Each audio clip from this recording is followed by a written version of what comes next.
can always raise an argument about law and order because he never talks about justice. But black people fall for that same argument, and they go around talking about lawbreakers. Ragtime, we demand you communicate through the landline. Motivation, the more you hate that we pathfind. Okay. Post gods.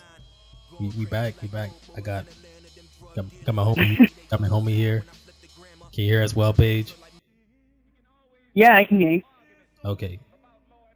This is new. This is new for me because one, Grant's not here, which is, I feel like I've lost a son in war.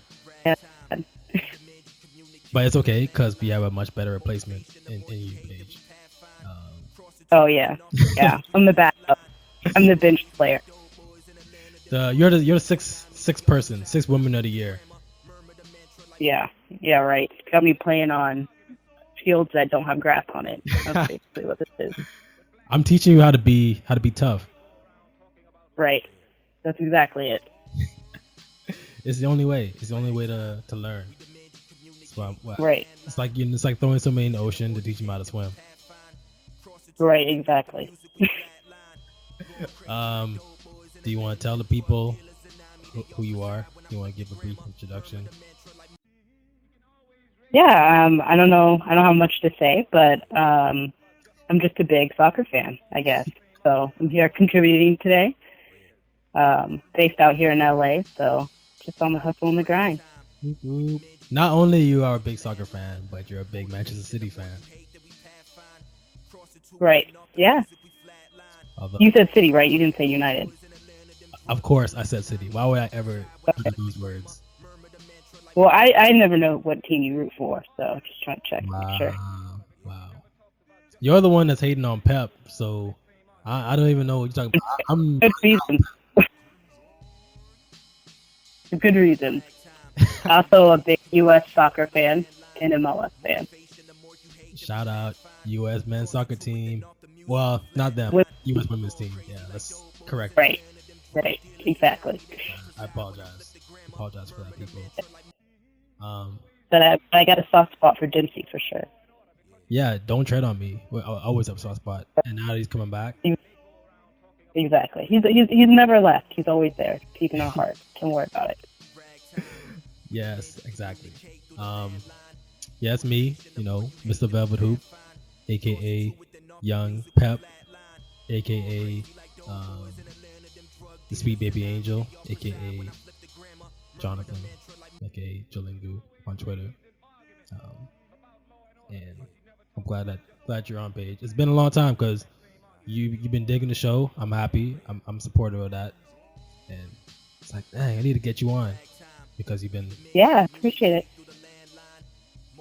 So now hopefully we can make this a regular thing since you're in LA and you have the first. Well, I was about to say you have the first experience of a champion, but I'm not gonna call it LA Galaxy champions of anything. I'm not a big fan, so I don't really care what you say. I feel you. Are you watching Oscars tonight, by the way? I'll watch a little bit, see what's going on, but I'm not really into the award ceremonies. But you're in LA. Okay, right, and it's a massive city. Isn't everything revolving around the Oscars tonight?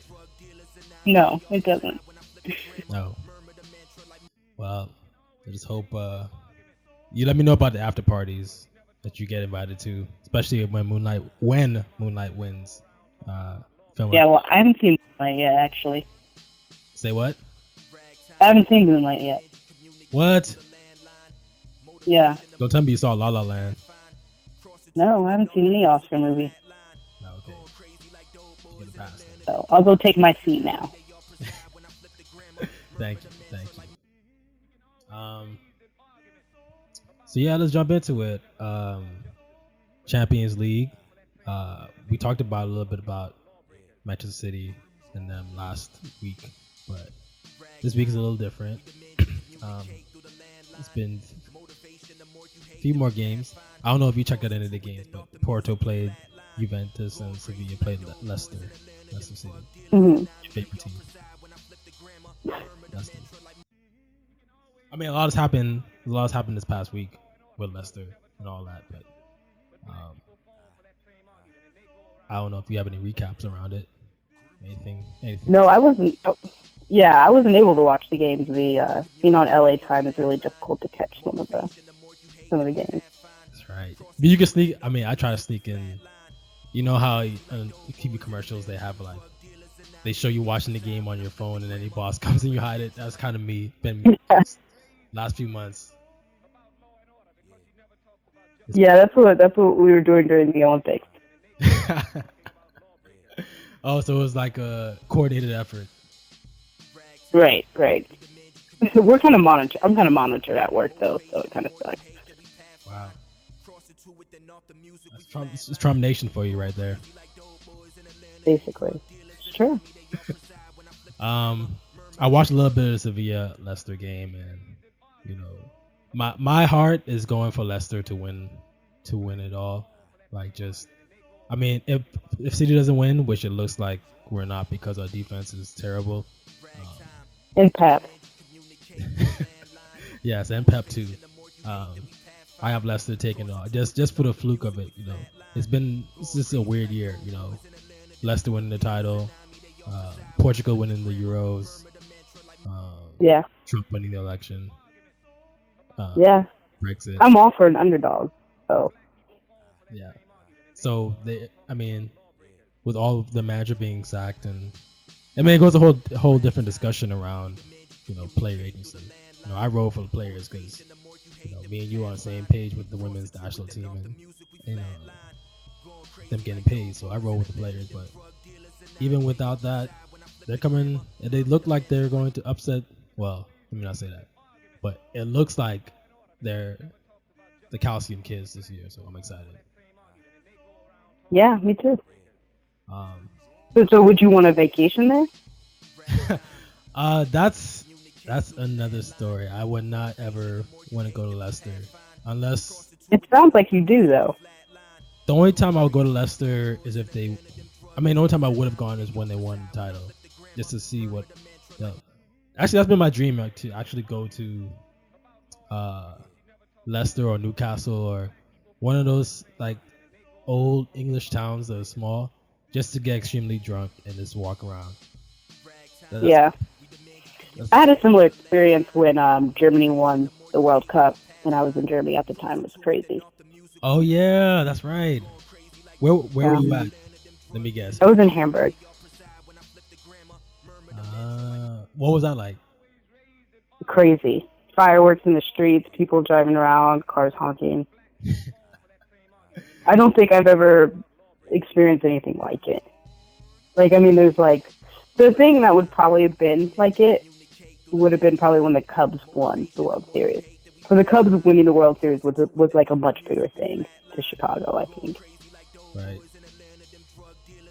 So it was like, wow. But like, when was the last time? Didn't Germany win the World Cup? Like, well, it was a long time ago, but relatively. Right. So I guess it was like something I've never seen. Like a generation has never seen them win a title, so or a champion or trophy. Right. Wow. So you've lived the dream that I've been trying to live. Basically, that's how it'd be like that sometimes, you know. Other people live your dream. Yeah, that's if I would go to that's the only way I would go to Leicester for that reason alone. I would vacation in Sevilla though. I love the beach. I think Sevilla's on the beach. I think it is too. I'm unclear on that. I'll go to all three of these four teams that played. Porto. I would definitely go to Portugal. I would definitely go to Turin. I took Italian for a long time, and I actually had a friend of mine I used to practice Italian with, so I know a little bit, and so I want to like practice it there. I don't know if I would practice it in Turin because that's a little too far north, and I think they're a little too prejudiced up there. But you know, they're prejudiced everywhere, so it doesn't really matter. It's true. That's true. Yeah, I agree with that. I didn't know you studied some Italian. Yeah, I took with what you call it, Spina. Oh, no way. Yeah, That's awesome. So you learn from the best. Yeah, I learned from the best. I actually saw her maybe about actually a few months ago because it was before Trump got elected. That's me. That's how I base my time on anything. Like before. Is that your? So yeah, she gave me a bunch of books, and I remember I needed like a movie from her. We saw a movie in her class one time, and I was like, "Oh, what is that movie?" So I went to see her. She was surprised, and now we're friends on Facebook. Oh yeah, I think I told you that. Yeah.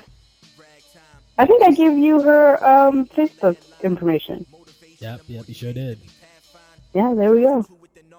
It's it all makes sense now. So yes, I would definitely go to Italy.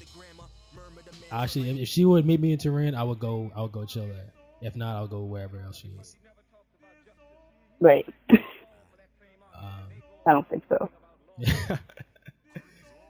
I don't know what ideal place for you to go of all these four, but I would definitely go to all of them except Leicester.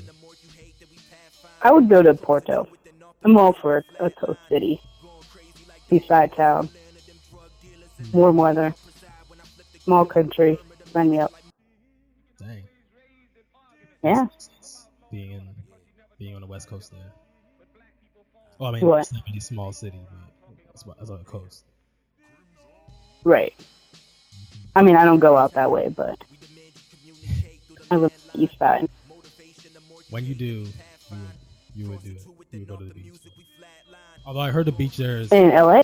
Yeah, I heard the water is cold. The water is cold in the Pacific. I don't go to the beach much up here because it's just, or like in LA, it's just because there's a lot of people all the time. Oh, really? But yeah. I mean, isn't that the case anywhere? Wouldn't you have the same situation in Porto? I don't know, maybe. It's not, I feel like, what's the population of Portugal? That's a good question. Let's look it up. It's gotta be at least 100,000. It says about 10 million people. 10 million people in Porto. The city of Porto. In Portugal. In Portugal. Oh, in Porto. Yeah. That's what I meant, because I was about to say, that's ridiculous. Right, yeah, no, that makes sense. But there's like 4 million people in LA, or in even more in the greater LA area. There's like 287,000, right, in Porto, versus like almost 4 million people in LA. Yeah, I guess that makes sense. I'm like 25 miles from the beach, and it takes me like 2 hours to get there. 2 hours? Wow. That's kind of... Right. That sucks. LA, baby. I thought it was bad in Orlando, but... Get out of here. Nowhere near. It's like Exodus. It's like Moses is taking homeless people to the beach out there. Nowhere close. That's what it sounds like in my head, so I'm just gonna roll with it. All right, cool. Just like you know, you said you were in Hamburg, but I just assumed that you're in Munich drinking beer with Pep Guardiola. Oh no. No. Partying with Jurgen Klopp or somebody. Nope.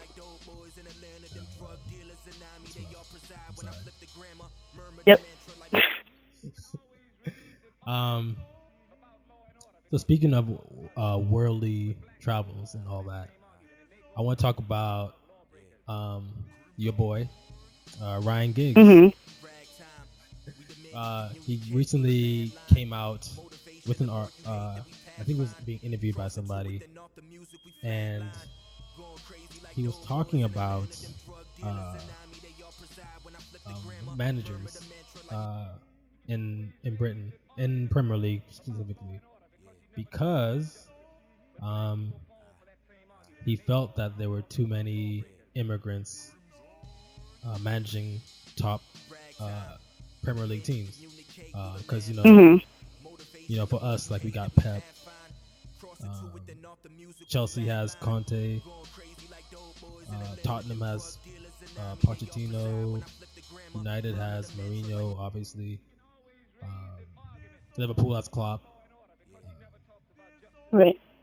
Everton has Koeman. Like, Like all the best teams have foreign managers managing them, so it's just Right. his reaction was very xenophobic in the fact that there are too many immigrants running our teams. Like we should have more British managers. And I personally think it's because he's jealous because he couldn't be the manager of Manchester United because he's not a good manager.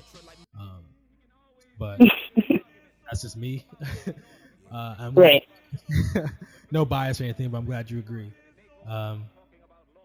So I mean, this is just like it seems like obviously an extension of the xenophobic nature. Like the nature our globe has pretty much been in, especially in Europe, especially here in the United States too, around xenophobia and racism and things like that. So I just want to know how you feel. Like how do you think that relates to us? Like, what is your take on that? Oh, okay. I was just sure we were done asking. I think it's just the whole political climate in general in the UK and in many other parts in the Western world. I'm not surprised. Do you know what I mean? Like, I'm not surprised that he would say that. You think they model it as like a sport that is for everyone, like it's the world sport. But I mean, really, we always know that it exists everywhere. Racism exists everywhere. It's not like I'm just not surprised by it or that he would say it. But I can't be bothered to think. You know what I mean, too? Like I gotta, you know what I mean? Like you gotta keep playing. You gotta keep doing what you're doing. But,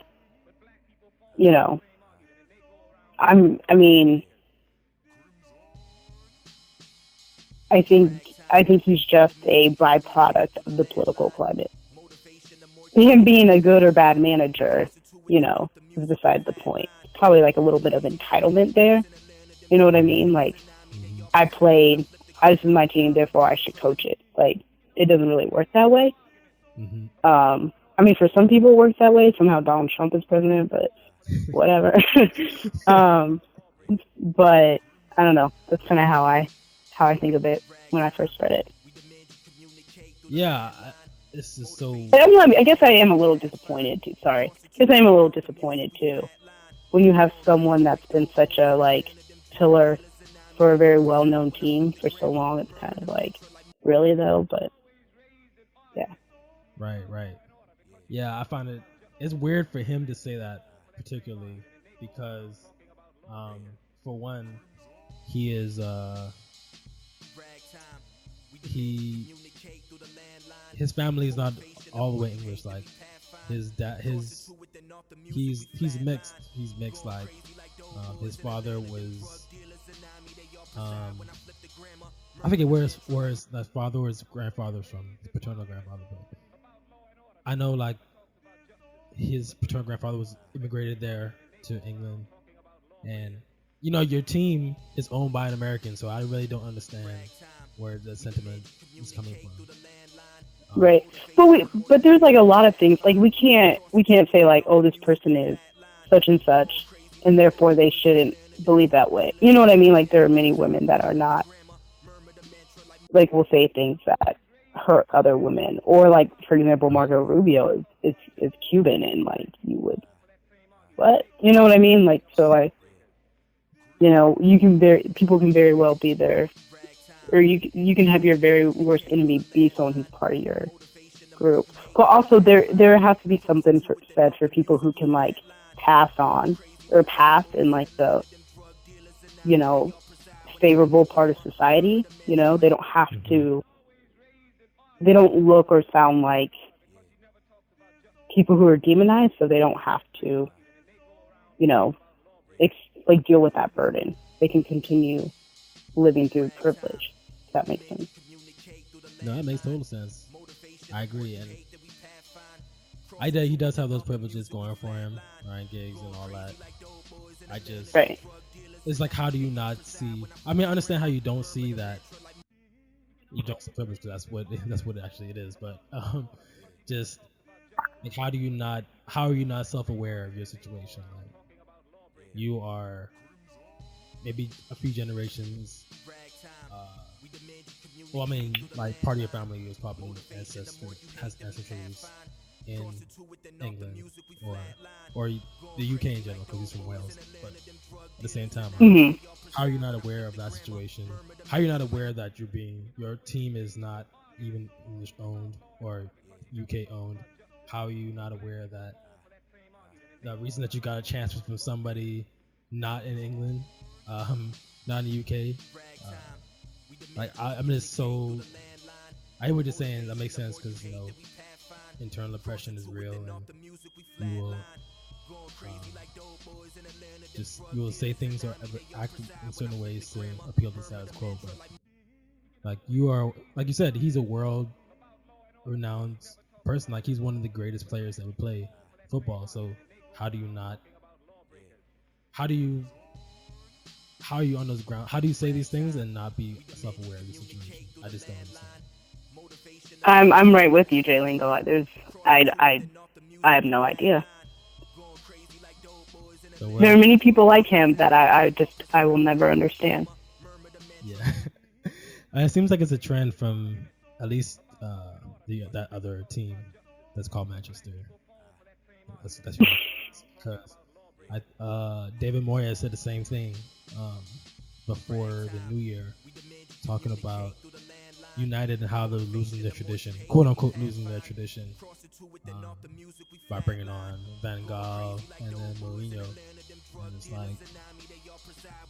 like no, I'm sorry that you had such a horrible time because you were a terrible manager.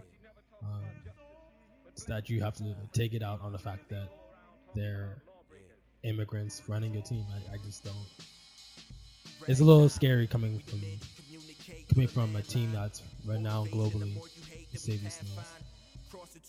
Right. But these teams have long been, outsourced, right? Like, it's really about winning. It's not about, nationalism or, even local, regional fan bases. Like, it's about winning. You get players from places that win, or people who win, and you get coaches and managers from places that win or who have, and when they don't win, they're quickly sacked. Yeah. It's about winning. If he was winning, this wouldn't have been said. I don't think. Yeah, I think so. I think it's the economic anxiety defense, possibly. Possibly, yeah. I don't know. And so, yeah, based off of that, like you said, people are concerned about winning, and so whatever it takes to win, whether it be bringing folks in or not, or like whatever it takes, whatever players are out there that can be bought to play and win rings. I keep saying rings. Like it's such an Americanized way of saying things. Yeah. Yeah. Yeah. I know you want to talk a little bit about what players endure, even though that they're brought there to be a success for their team in terms of racism in that matter. Yeah, did you see that recent story? I mean, it's one of many stories, but they were a Brazilian player was the goalie. I think he was the goalie, right? He was getting racial noises taunted at him and other offensive things. Did you hear that story that came out recently? Is it the dude in Serbia? I think that was it, yeah. And that was a visiting team too, I believe. Yeah, and he had to left the pitch in tears. He was crying. Right. Why do you think they allowed the game to continue playing when things like that are happening? Like it wasn't like, by the way, this was we didn't realize this was happening the whole time. I just don't think that's right. True. Like the game should have been stopped, in my opinion. Like when things like that are happening, if people are throwing, even if they're not throwing banana kills onto the field, if they're like, you know, making threatening or racially, you know, racial comments, then the game should stop, right? Like, I don't feel like the game should keep going. That's, to me, that would be FIFA actually making a stand. Like, I mean, one of the things they could do to make a stance against racism. Like, the game stops. Yeah, well, because you can't act right.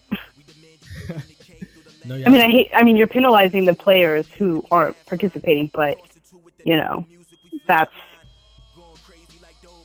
about, you know, it's more than it's more than just being able to play a 90-minute game. It's exclusion from people who don't have to. There's like two people. There's people who go out in the field and don't have to worry about it, right? And there's people who go on the field and have to concentrate on playing and hear people mock them because of their physical appearance the whole time. Like, those are two very different things to deal with during a game. Right. Especially if you, again, are brought there because your talent is useful for them winning. It's like you have to still endure it. I guess, you know, you really can't separate. I guess one is like goes back to politics and sports, like how it's connected. Like, it's always connected. You can't separate it.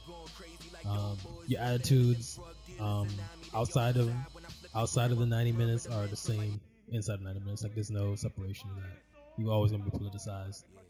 And I think FIFA, they've done it before. Like when Samuel Eto'o at Barcelona was, I think somebody threw bananas at him or did monkey noises at him. I forget who they played, but he was walked off the pitch. Like, he was just like, no, this is not happening. And they had to stop. They stopped the game. They got the people out of the stadium, and then I think they continued. I'm pretty sure they did continue because it would have been. I think the team wouldn't want to lose the points. Right. They would have lost the game, and they would have been losing points. And that was a penalty back in the day. But right. I think the thing is that it's not central. There's no centralized structure on what happens. Like, some countries get a slap on the wrist. Some gets more severe penalties, but right. There's never been, because, you know, folks just, well, one, I think it's more evident in Eastern Europe than anything, is that right. You know, it's comfortable living that way. Like, they don't even care. Like, even if the threat of fines or the threat of not having player, like, you can't bring crowds in, open closed stadium match, like, it doesn't even matter, because that's just the way that they were raised, and it's the way they're gonna live. So they'll take whatever penalty that comes, but because they know it's not gonna be that effective. Like, okay, you're gonna ban us for one day or for one match, and then we're gonna come right back and do it again anyway. So Right, yeah. So like FIFA is not severe. They're not strict and not severe about punishment. And I think they had a campaign, FIFA did, and then they took it away around racism. I mean, it was right. Yeah, I remember that. Yeah, it didn't really help, but I'm assuming, like, by the end of the campaign, that means they don't have any funding towards it, and there's no efforts to change what it is. So you're gonna get small individual incidents here and there, but it won't really matter because FIFA doesn't have strict protocols around it anymore, as far as I can tell. Right. So yeah, I think they do need to do something. Like, I mean, this is the reason why there needs to be, you know, a black players union, or like some sort of organization where black people can get together and organize and come up with a solution. Because I think that's the issue, is also that folks are are being racially profiled and yelled at, or doing this or doing that, and they have nowhere to go. They can't go to the team because the team they bow down to the pressure of the fans. They can't go to the FA because the FA doesn't have any analysis on racial justice or racial sensitivity. They can't go to FIFA because FIFA, they don't have. There's nowhere to go. There's nowhere for players to go to FIFA concerns, unless it's to the media. And then the media, but then it's not handled properly because either no one wants to listen to the players in terms of solutions, or they're come up with really solutions that don't really help. Mm-hmm. So,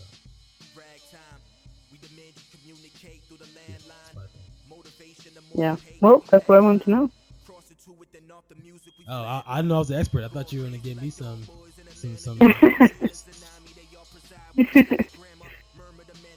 No, I mean, I just wanted to put that out there. Yeah, I mean, it's strange because it's really, I guess it's a cultural thing because there are probably not many black people in Serbia to use them as an example. Anyway, so as opposed to England where you will not, it's not going to happen. They're much more strict because there are much more black people that have made an impact in terms of politics or in terms of civil rights in that instance. Because you would never do that in the United States. That's not ever going to happen. People have their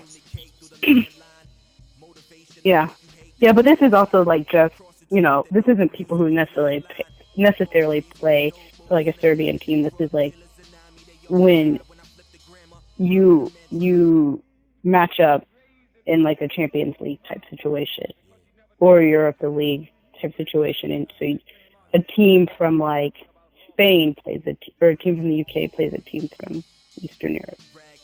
Like that's when some a good amount of these cases are happening. You know what I mean? Right. Yeah, I mean it happens. I remember it happened to Drogba. Like it wasn't like monkey noises, but it was like distinct booing specifically for him. And it's like, right, yeah. He's never been to this country. He's never played his team before, so I don't know. There's no other reason other than the color of his skin why you did this. Why? Right. So yeah, I mean, I guess. Well, for one, yes, that impacts people a lot. But I feel for the players that play in the countries because, I can go play in Russia, get booed, and like, all right, I'm gone, so you have to see me again. Cause right. To beat your ass, and then, but I feel if I was living in Russia, having to play there, had to endure it every day, it's probably a different story. Yeah.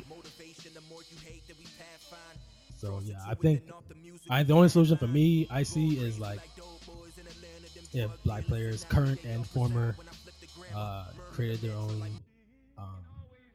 union or association or caucus or something like that, to where they can address these issues and come up with solutions presented to folks in power. Or maybe that's the other thing. It's like, what power do the players have in that regard? Especially if you're a black player or an Asian player or Middle Eastern player. Like what? The structure is already set up to where this is white people running the show, and you're just a player. So how do you harness your power in that way? Mm-hmm. Yeah, that's what I think. Hopefully, yeah. I know they talked about it doing that years ago. Rio Ferdinand tried to create. He was talking about doing it, but it wasn't created. I don't know. I think this went nowhere. But players like our boy Sterling, Sane, Gabriel Jesus. I don't know if it's Jesus or Jesus. I never know which how to pronounce the guy's name. But I think they need that. They need a type of organization In the women's game and the men's game. Women's game even more so because it's not only on racial. It's only not only on gendered issues, it's also on racial issues within the women's game. So I think you definitely need that. Yeah. Cool. Thanks. No problem. So jumping into speaking of the MLS and the NWSL, like MLS season starts in April, or I'm sorry, in March, and the NWSL, which is the National Women's Soccer League, starts in April. So, who you riding with, Paige? You got anyone special you riding with this year?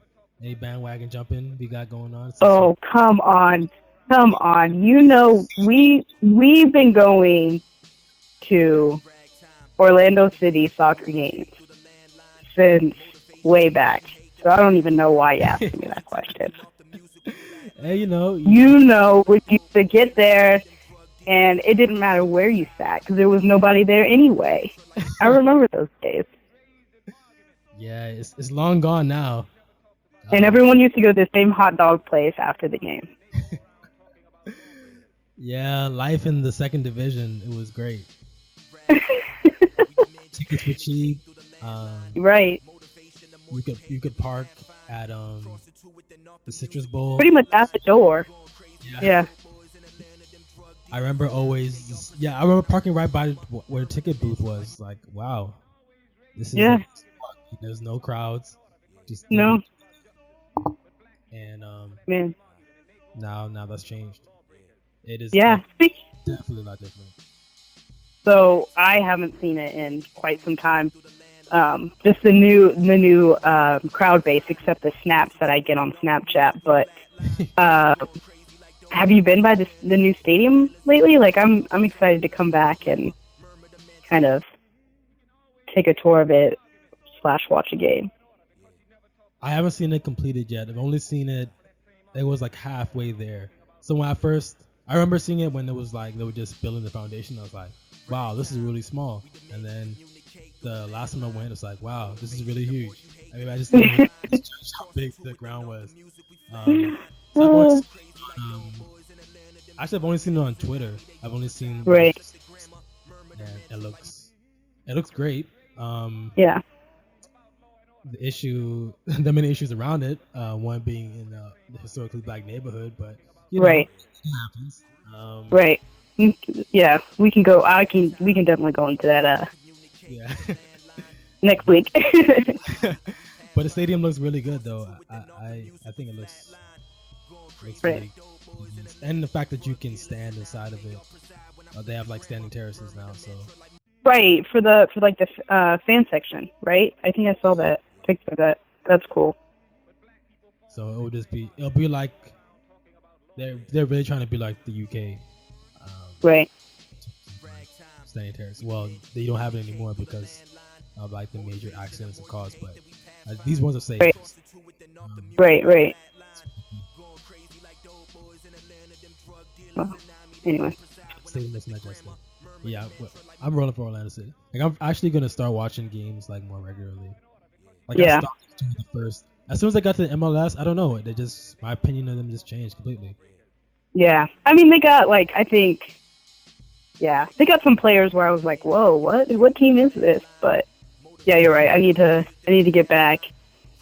You know, I'm always gonna ride with Kaká because he was my dog in AC Milan, but I don't know. I just was on the wayside. I think it's for me. Every time something happens in Orlando, like where I feel like they're selling out. I always feel that way. Like when Ethos, which for people that don't know is a vegan restaurant here, when they moved to a new place, it's like I can't go to Ethos anymore. They sold out.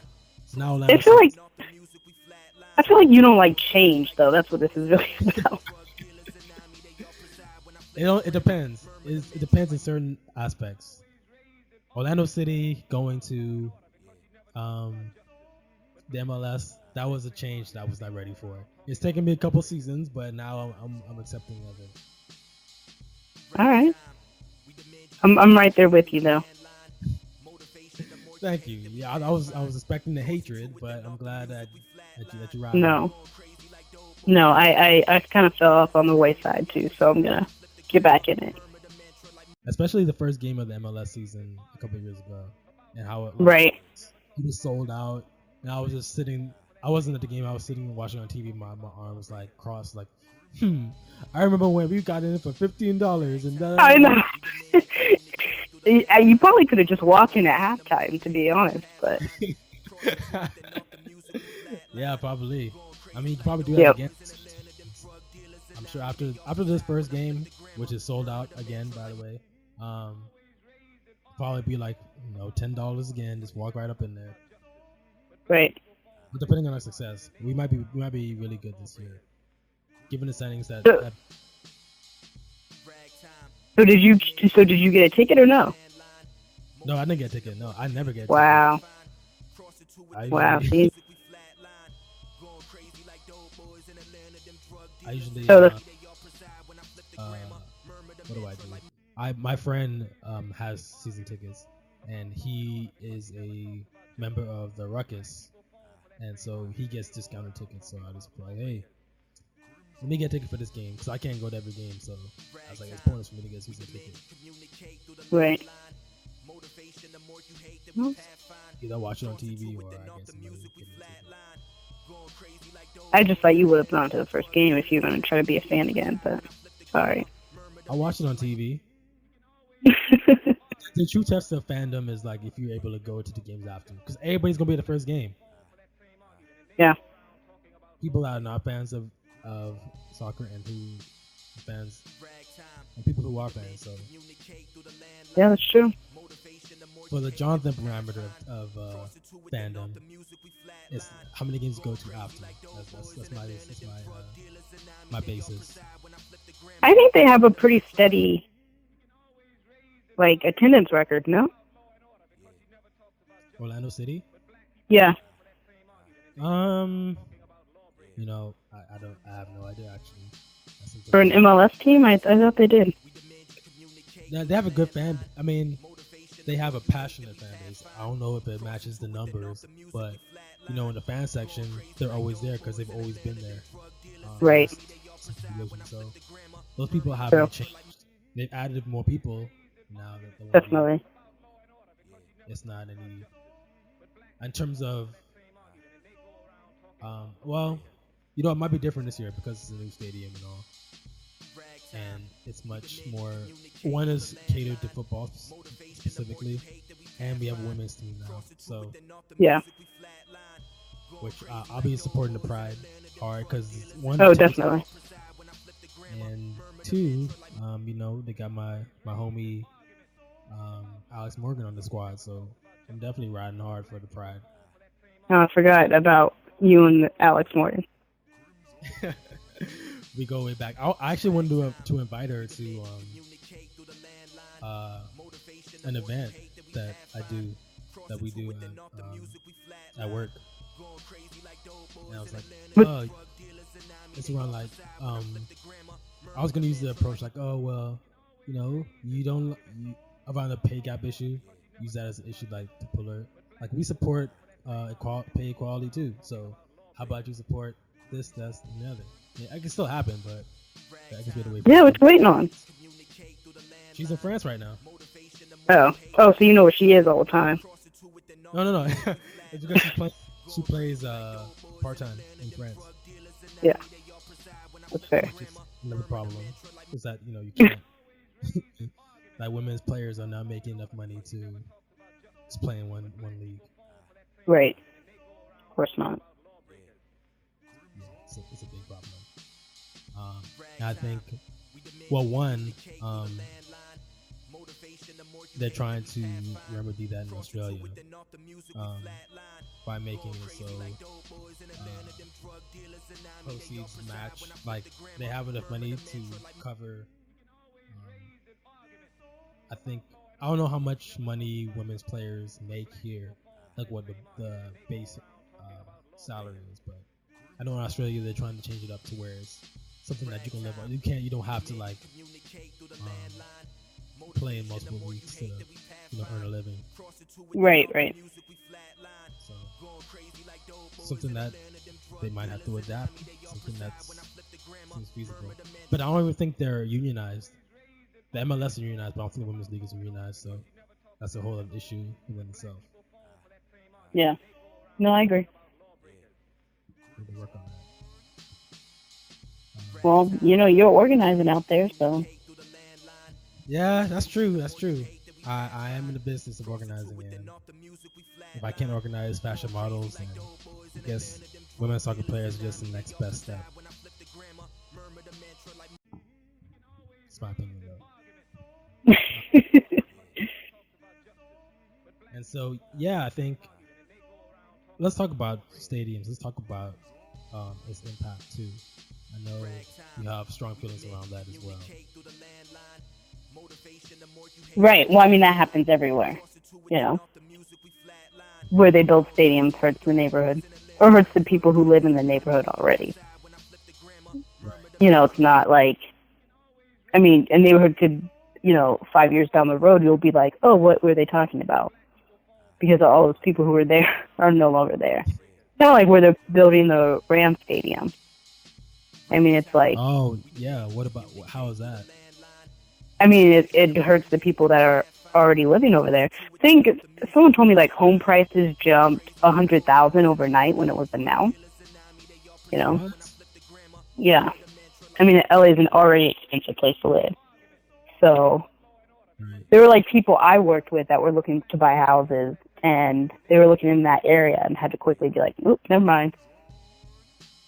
So... Well, where is the stadium? Where is it at in relation to LA? Like what neighborhood? Kind of like South Central. Oh wow. Yeah. It's like Inglewood, I think, is where they want to put it. Yeah. Isn't that where the Lakers used to play to before they moved? I'm not sure. I'm not a big Lakers follower, so I wouldn't know. True. You do adjust to that, I guess. Let the Laker life consume you. No, I'm good.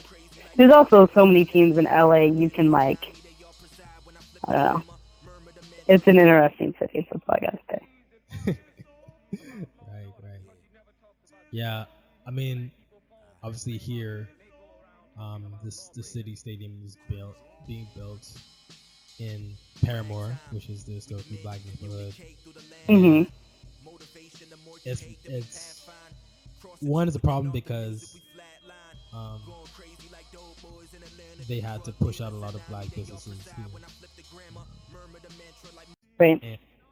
And I mean, it's part of an overall strategy that the city's using to push black people to out of Paramore completely into more smaller, condensed neighborhood in Pine Hills. And it's like almost like they're using they're using Orlando City, they're using the momentum around the city to do this, like sneakily push people out of the neighborhoods because they're building a campus for UCF around downtown. I heard about that. Yeah, they've already approved the plans. It's a matter of getting funding for it. Where are they putting that at? That is going to be right along downtown, right by next to the I-4. The I-4 like. Oh wow. Yeah, right next to the I-4 underpass or overpass. Like where like FAMU Law and everything is. So they're doing okay. that, and then they're building the Creative Village, which is like the mayor's like huge project where they're building residential housing, or quote unquote mixed mode housing, which is always a smoke screen for apartments where people that live in the neighborhoods can't afford. So that's happening as well, where the Orlando Magic used to play. Wow. To build that there. And my thing is that, these things, there was already been a resistance. There was a slow resistance building around that. the fact that the career build is being built there, and then UCF is moving into that neighborhood and pushing people out. Wow. So to quell that, you're using Orlando City, and the narrative around Orlando City is that this is a big team. They need space. They can't play in the Citrus Bowl anymore, so this is the only option that they had, was to move in this neighborhood. And so Right. it's really disheartening to see. Even though I love the game a lot, but I can't. But for this cost, like, this seems, I would rather them not do that if it meant them gentrifying the neighborhood, which they're already doing. So Right. it's sad to see. I pass by it. I pass by it every now and then. Like, just not by the stadium, but by other areas downtown. And I see it happening with my own eyes. And it's really, Right. in Miami, in the Wynwood neighborhood, how people, like, and developers are like very much, yeah, we don't care. We're gonna do it because we're gonna make money off of it. So Right. it's talented, just a little more hidden because it's Orlando City. Right.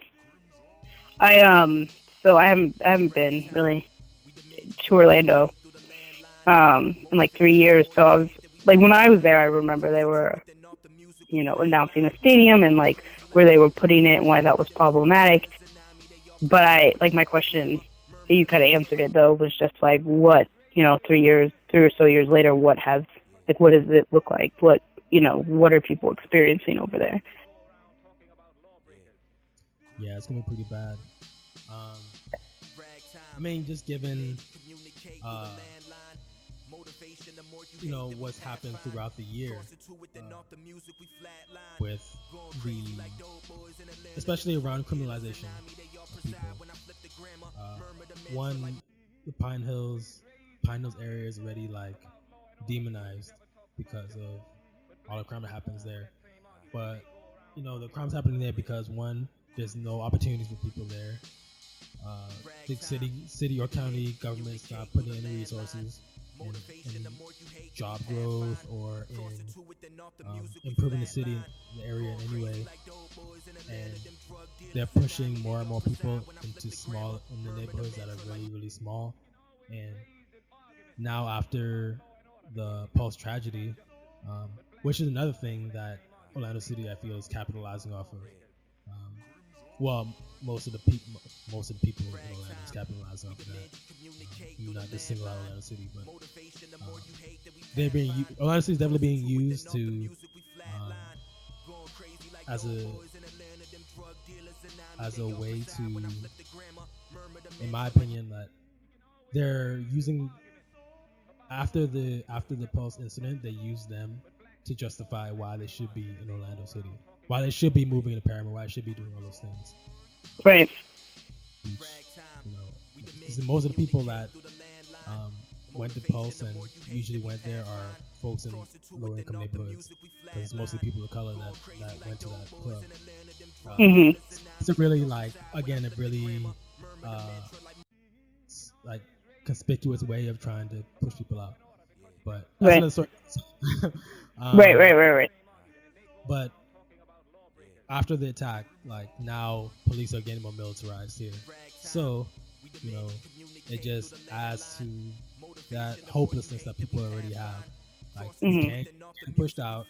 You're condensed in a place where there's no opportunities, and the police have super rule over you. And now you have a president that's going to defend violent actions against innocent people, no matter what. So, yeah, it's in a few years, it's gonna build up to be a giant mess. I can already tell.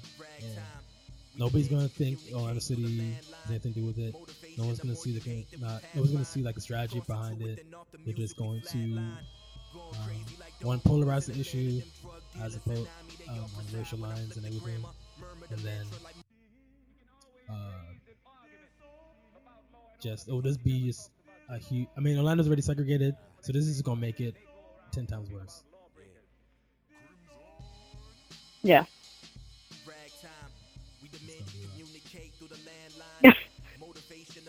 Good thing you're there then. Yeah.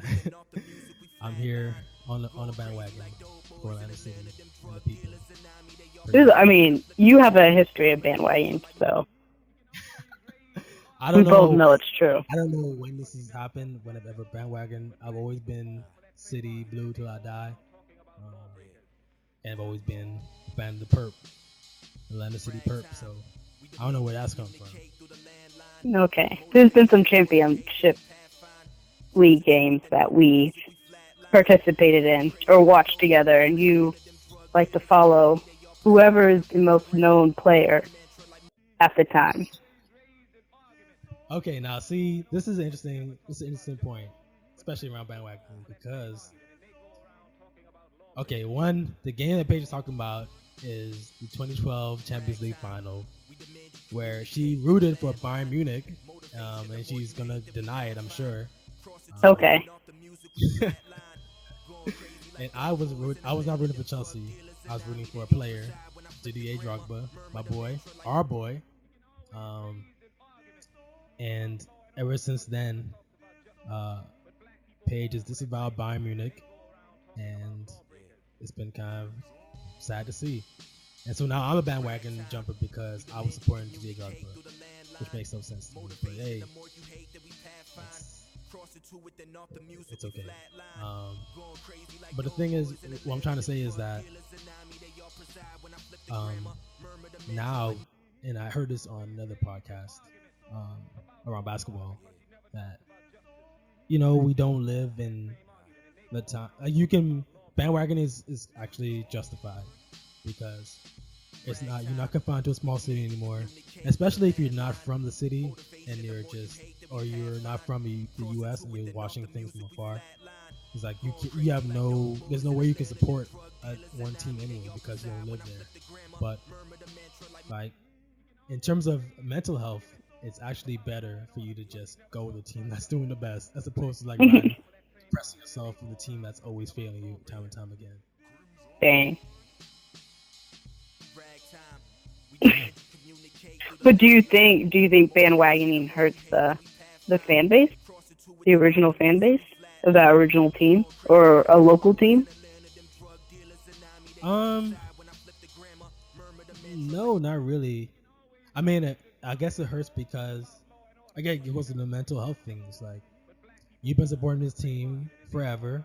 They've depressed you, it made you really sad, made you want to cry, made you want to do this, made you want to do that forever. And then, you feel like people are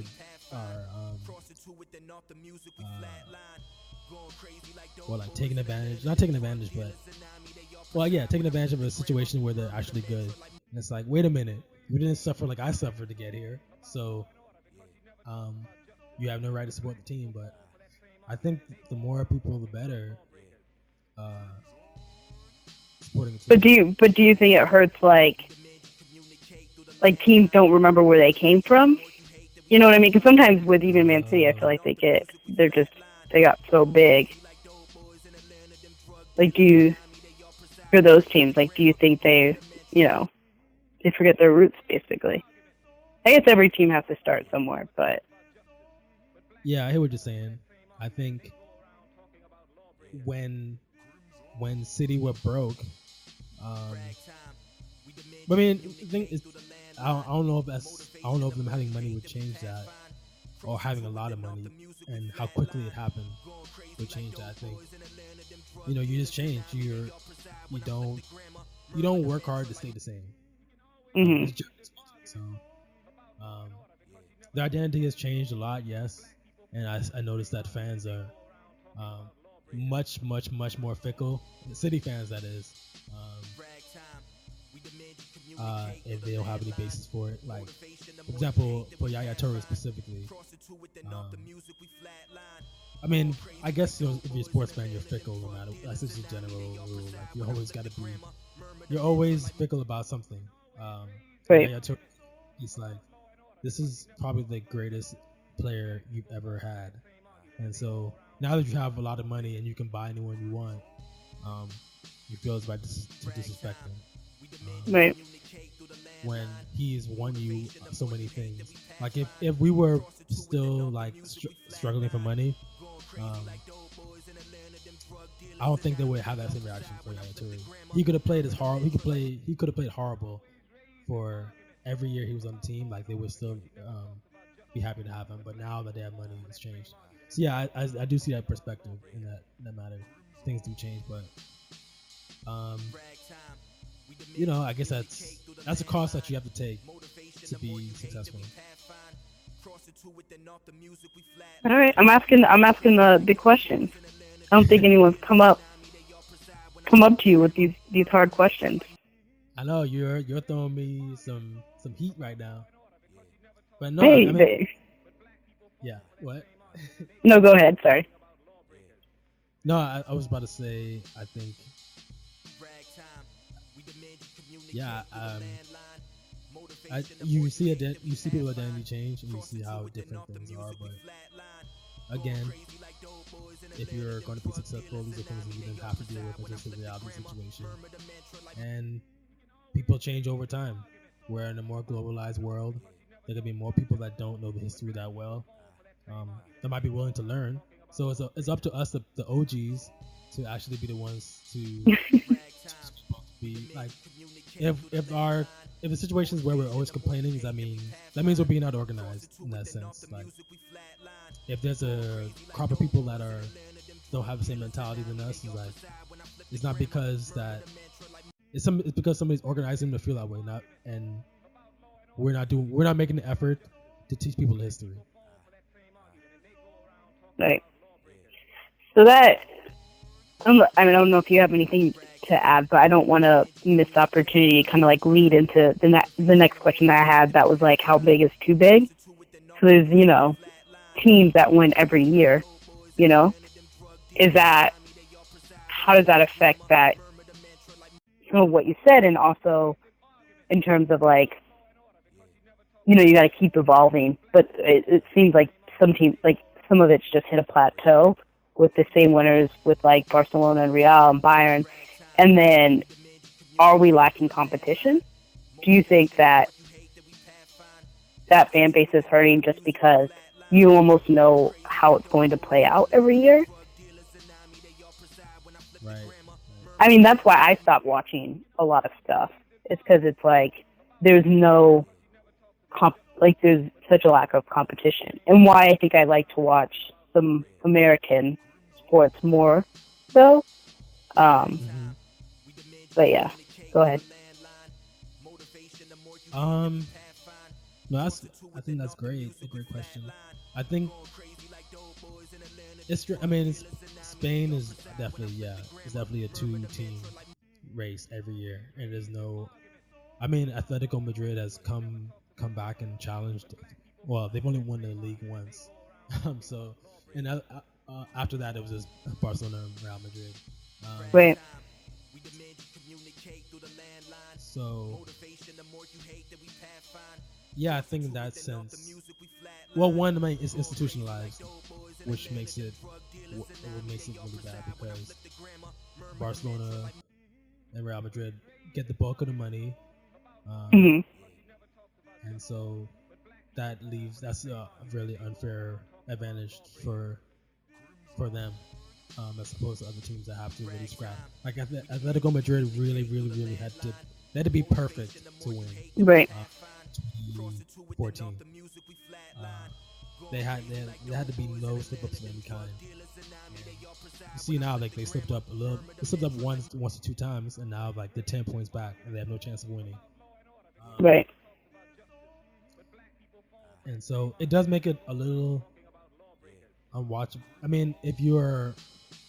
It really depends on like how much you value parity, because England was that way too for a long time. It was right. Manchester United, Chelsea, Liverpool, Arsenal, and that was it. Now it's a little more parity. Now it's a little more challenging. I was about to say that's a little bit more than some other teams, but yeah, or some other leagues. Yeah. But for like a stretch of like 4 or 5 years, it was just those 4 teams. And it's just like, and for that most part, it was only Chelsea and Manchester United winning until Manchester City broke that. So and then Leicester, luckily did that last year. But at least there's a little more parity, and I think a lot more teams have money to do that. And there is historical precedent. I think that's why Spain is different, because Real Madrid and Barcelona are they're the stalwarts. They're the historical. If you want to go to Spain, you either go to one team or the other. Right. Even if it's a lot of money that's out of that region, they're not going. They're going there because they want to play in the Real Madrid white or the blue and red of Barcelona. England is different because they have England as a whole has a lot more money, and unless you really love Manchester United, you're not going there for historical reasons. Yeah. Germany actually had a lot of parity before Bayern started winning 4 or 5 in a row, but right. Germany's an interesting case. PSG and France is an interesting case too. Although keeps, I guess that really says it all. I'm calling the French league PSG league, but yeah, exactly. I was like, what? But I'd say that France at least has a little more parity as well. Now that Ibra is gone, and there's more people spending money in France. I guess it depends on how much money a league has. It makes it competitive. And then Italy is not competitive at all. But Italy is the quality is not that great either. Right. So for Spain, England, and Germany, obviously, and it has a lot to do with language barrier too. Obviously, Spain, even though it's not a lot of parity, it's still gonna be popular because a lot of people, if you are Spanish speaking, you're going to watch the league more because it's easier to relate to. It's easier. A lot of your players are going to go there because of the language similarity. Of course, so here in England, England and United States obviously have historically a strong relationship.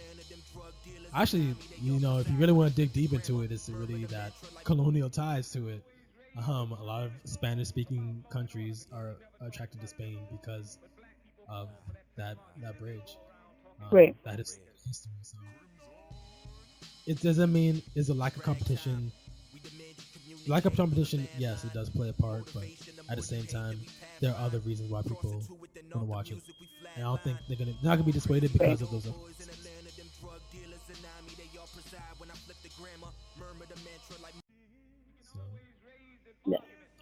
Real, they're always gonna dominate, unless there's a systematic change in Spain, which I don't know. I don't ever see that happening in my lifetime, our lifetime. But even though that's the case, people are still going to watch it. I'm still gonna watch it because I like a lot of my favorite players play at Barcelona, so I'm still gonna watch it. And I guess they're so rich and they have so much money and so much talent that it doesn't even matter. It goes back to your question around Bandwagon. It's they don't. They're successful. They're big and successful. So I couldn't care less about the quality of the games as long as they're winning, and I can. Right. Right. All right. But it's an interesting question though. I wonder what it would be like if Spain was more competitive. How that would play out. Right.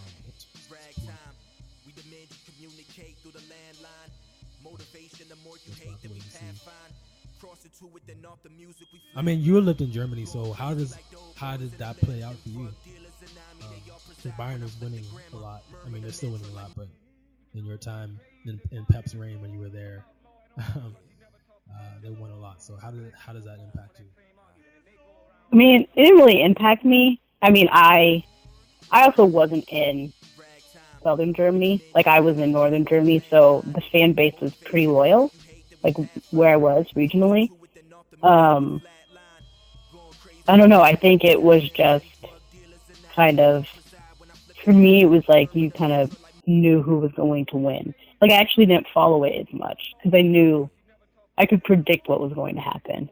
But I would say I was also there during the World Cup, and so that took precedence. So I can't really separate what it was really like, if that makes sense.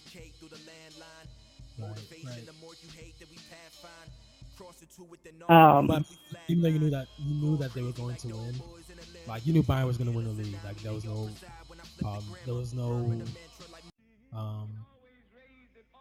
argument from anyone. But how did that make it unwatchable for you? Did you not want to enjoy the game? Yeah, I mean, I didn't really watch anything. Like it wasn't enjoyable or fun. Like there's not any fun when things aren't competitive, you know? Like that isn't, like where's the fun in that? It's like, oh, one team's just winning all the time, and you know, although they may be winning because they're extremely talented, it's like everyone who's good is condensed to one team. You know what I mean? It's like hoarding play. Even good players aren't even playing. Like they're sitting on the bench. You know what I mean? So I don't know. It's like I mean, for me personally, when it comes to sports, like I like competition more so than I like, you know, an extremely talented team, like basically just stomping on a lesser team. Like that's not fun to me. You know, like a team winning like 7-0 is not fun. But if we're talking about a game, like with the clock ticking and there's like it's going back and forth, like that to me is way more fun of a game. And that translates outside of soccer too. Like that's in any sport. That's true. Although when Brazil was losing 7-0 to Germany, I was kind of it was funny to me more so than it wasn't fun to watch, but it was funny at the same time. Yeah, I mean, I just personally, I stopped watching it because I was just like, this is just, you know, it was just like, this is not, I don't know, this is not what I come here, this is not what I come to sports for. So. Right. I feel you. That makes sense. Yeah. Well, I mean, it's a little more competitive now in Germany. You know, the Pep's gone. Right. Which is, I still understand why you don't support him, but given that he's Yeah. but no, it's okay. I'll keep my comments to myself. another topic for another time. Exactly. But yeah, actually, speaking of City, I want to talk about our girl Carly Lloyd. She's a citizen now. Yeah, it's great to see players abroad. Yeah, I'm excited. I'm trying to figure out how to watch City game. Like I follow them on Twitter, the women's team, but I don't know how. Like there is damn near impossible to catch a game live. I don't know how to do it unless I'm actually in Manchester. Right. Yeah, I mean, I mean, it's, the time difference is the biggest, the hardest thing. So it's like, it's just not even, like, I just get updates on my phone and I look at them later. It's not really worth it. That makes sense. You know, like, I just, like, I'm not going to get up. Like, this is not going to happen. I'm a fan and I love it, but it's not going to happen. Yeah, that's true. I'm less, but the time difference is less impactful to me, but I'm still like, it's what, 7:30 a.m. I don't know. Yeah. Yeah. I ended up catching it on Twitter. I was like, oh, I wish I was there to watch it, and then I realized I would not have watched it, even if I had the chance to. Right. But they don't give us any options. Like, at least for a Manchester City game, I can go online and find a full match I can watch. I can't say the same for the women's game, which is a little disappointing to me. Yeah.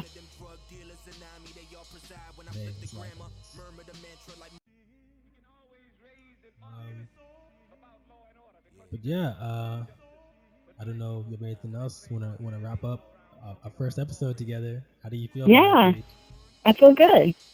I like getting I haven't talked to you in a long time about soccer/football. I know. I'm glad we have a chance to do it now. Maybe when you come here, we'll have a live episode. Yeah. Well. Wow. I'm glad you feel that way. I'm so we should do a live episode at a Orlando City game. That's how you gotta do it. During a game, that'd be pretty intense. Yeah. I'll work on my. I don't know. I mean, just put on your phone. You're good at editing. Yeah. I don't edit the show, so that'll be just a big headache for the person that has to do it. Shout out Rosler.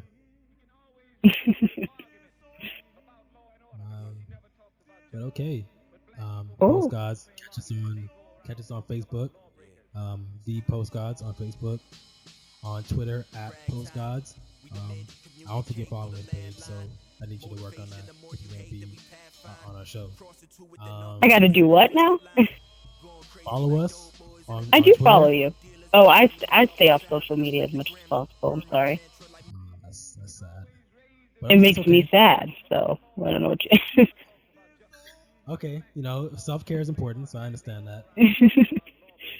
And yeah, so it's me, Jonathan, Mr. Velvet Hoop. I'm out. Paige, you got any outros for us? Thanks for having me, man. I appreciate it. No problem. Let's keep it going. Be out. Post Gods.